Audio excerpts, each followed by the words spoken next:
تین وظیفے آپ کی خدمت میں عرض کرنے ہیں۔ جب کبھی آپ یہ محسوس کریں کہ اکیلے رہ گئے ہیں، یا دیکھیں کہ اپنے بھی بیگانے ہو گئے ہیں، یا دوستی کی زنجیر ٹوٹ جائے، جب آپ یہ محسوس کریں کہ اکیلے رہ گئے ہیں، جب صحابہ اکرام رضی اللہ عنہم پر کوئی مشکل آتی تھی تو وہ یہ پڑھا کرتے تھے، حسبنا اللہ و نعم الوکیل نعم المولا و نعم النصیر۔ حسبنا اللہ و نعم الوکیل نعم المولا و نعم النصیر۔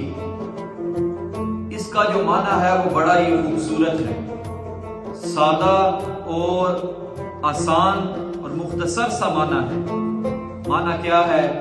اے اللہ تو ہی کافی ہے، اے اللہ تو ہی میرے لیے کافی ہے، یا اللہ تو ہی میرا مددگار ہے، بہترین مددگار ہے، اے اللہ تو ہی بہترین کفایت کرنے والا ہے۔ اس وظیفے کو کبھی نہ چھوڑیں، اس وظیفے کو معنی کے ساتھ یاد کریں۔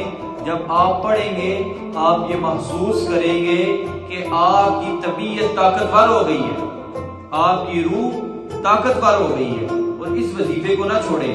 حسبنا اللہ و نعم الوکیل نعم المولا و نعم النصیر۔ دوسرا وظیفہ ہے لا حول ولا قوت الا باللہ العلی العظیم۔ اعلیٰ حضرت نے اس وظیفے کی بہت زیادہ فضیلت بیان کی ہے، بہت زیادہ فضیلت بیان کی ہے۔ حضور نبی رحمت صلی اللہ تعالی علیہ وسلم نے ارشاد فرمایا کہ لا حول ولا قوت الا باللہ العلی العظیم اللہ کے عرش کے خزانوں میں سے ایک خزانہ ہے۔ اور اعلیٰ حضرت فرماتے ہیں کہ جو بندہ 99 دفعہ یہ پڑھتا ہے لا حول ولا قوت الا باللہ العلی العظیم، اللہ تعالیٰ اس کو 99 بیماریوں سے شفا عطا فرما دیتا ہے، 99 بیماریوں سے شفا عطا فرما دیتا ہے۔ آپ فرماتے ہیں کہ سب سے چھوٹی جو بیماری ہے وہ غم کی بیماری ہے، ٹینشن کی بیماری ہے، اللہ اس سے بھی شفا عطا فرما دیتا ہے۔ جب آپ ٹینشن میں ہو یا پریشان ہو تو یہ پڑھا کریں لا حول ولا قوت الا باللہ العلی العظیم، اور اس کی پابندی کریں اور یہ وظیفہ بھی نہ چھوڑیں۔ اور تیسرا وظیفہ جو ہے وہ درود پاک ہے۔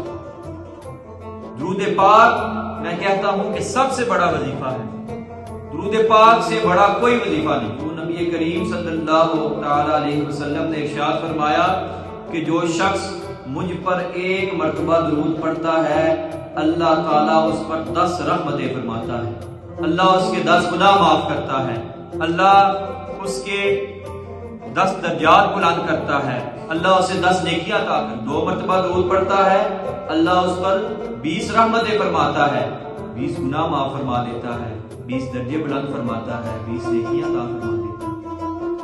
تو حضور نبی رحمت صلی اللہ تعالی علیہ وسلم نے ارشاد فرمایا دنیا میں جو شخص سب سے زیادہ مجھ پر درود پڑھتا ہوگا قیامت کے دن وہ سب سے زیادہ میرے ہی قریب ہوگا۔